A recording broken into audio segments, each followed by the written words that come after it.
Hi.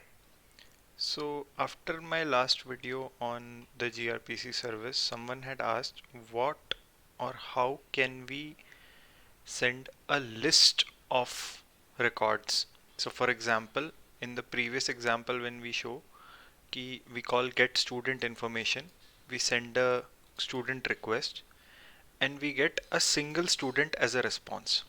But what if we want a list of students? What if we want to see the entire class, the students which comprise the entire class?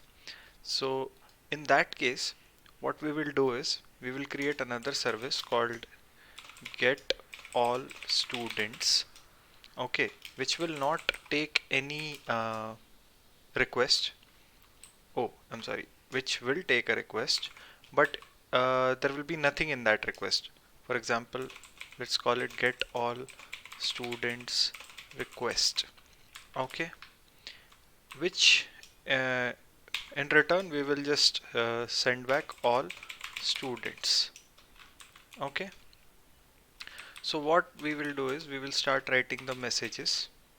So first we will define get all students request, okay. So this request will be an empty request. We will not write anything. We don't need any parameters in this case.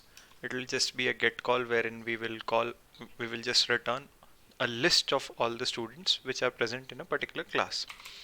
So let's define the message all students. So in case of all students, we will have a list of students. So what we will do is we write repeated student, we will call it students. This will be our first parameter. That is all.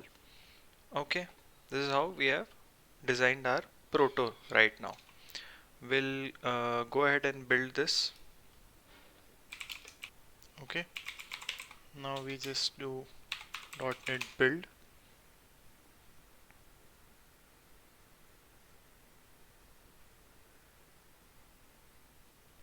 This built the file. So now this particular proto file has been compiled, and now we will come back to the service class wherein we will define the implementation for the new service which we have created. It's called override task. It will return list of students which we have called all students. Okay, task all students. Okay, it is called get all students. We will make a get all student request, and we will also pass the server call context, which we will not be using. Okay, now initially we will create an object of all students.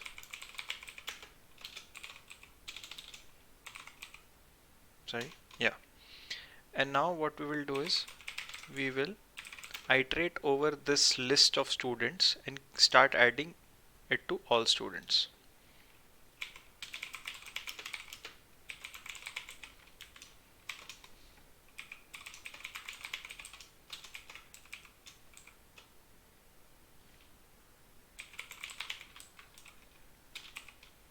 Okay, and in the end we will just return all students, okay, which is a list of students. One second, it will have students. This is the actual array. Okay, now why is it introduce local for all students to add student. Okay, let's see, let's try to build this. .NET build. Okay, so it got built. Now we will just run.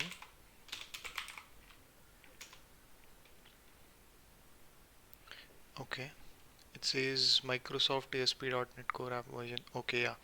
So as you can see, I switched to Linux, And on Linux, I did not install .NET Core 3.1. Instead, I have .NET 5 directly. So here, let's just change our target framework to .NET 5 and now try to build the same code. This should be fine.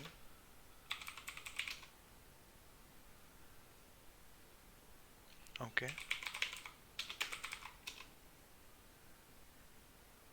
Yes, so now it's running and listening at localhost 5000. We'll go to Bloom RPC. Okay, yeah. So this is the get student information request. We'll just refresh it. We got get all students. So we'll be calling get all students here. Okay. Let's just make the call. And we got the list of all the students here. Okay, so in this particular video, we got to know how to send, in case we want to send a list of data, list of objects, then this is the way we need to send a list of objects.